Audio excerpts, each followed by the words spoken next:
Après avoir perdu Lady Di à cause d'une Mercedes, elle perdait Harry à cause d'une Mégane. Willy Revelli met les points sur les i, matin, midi et soir, sur votre France Bleu ou francebleu.fr. Aujourd'hui, cette chronique sera douce, jolie. Elle humera le bonheur, les fleurs des champs et la soupline senteur jojoba. Harry et Mégane attendent un deuxième enfant. Ils se sont dit que le monde était si merveilleux, si doux, si chaleureux en ce moment, que ça serait bête de ne pas en faire profiter un petit baby. En les sent heureux, ces deux-là, depuis qu'ils sont partis loin d'Angleterre. Tu te souviens, il y a 1 an, Harry, il en avait marre. Il s'est dit stop, terminé pour lui de voir sa tronche sur des tasses à thé dans les boutiques de souvenirs.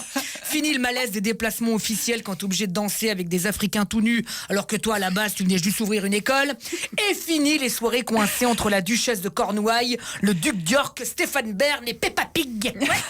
Même si ça a été dur pour la cour royale. Attends, rends-toi compte, après avoir perdu Lady Di à cause d'une Mercedes, elle perdait Harry à cause d'une Mégane.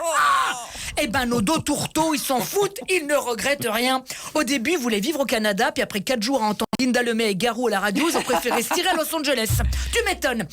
Heureusement d'ailleurs, parce que leurs gamins à la base, ils auraient pu être des lords avec un accent so british. Là, ils auraient pu finir avec un accent canadien. Waouh, ça aurait été maltraitant ça, enfant, je suis désolé. Oui, parce que de loin, on pouvait trouver ça bien. Tu sais, le gars riche qui vit dans un palais, mais il fallait avoir envie de se coltiner toute la journée la Tati Danielle de Buckingham. Hein.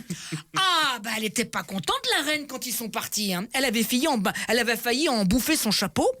Mais bon, comme elle en a plusieurs, elle a pas su lequel choisir. Finalement, elle a rien bouffé du tout.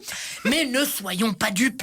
Harry a préféré se barrer parce qu'il savait très bien qu'il n'aurait jamais été roi. Attends, la reine d'Angleterre, t'as vu, elle vient de fêter son 69e anniversaire de reine, 69. Même le pauvre prince Charles, sa seule chance d'être roi, c'est de trouver la fève dans une galette. Non, allez. J'ai dit aujourd'hui que ça ne serait que le bonheur dans cette rubrique. On souhaite donc le meilleur des bébés aux jolis amoureux, qu'ils soient aussi beaux que leur premier. Archie, hein, c'est tout le portrait de son grand-père, le prince Charles. À la naissance, pour le sortir, paraît qu'ils l'ont tiré par les oreilles. Et puis, ce fichu monde, regardé par les yeux d'un enfant, il ne pourra être que meilleur.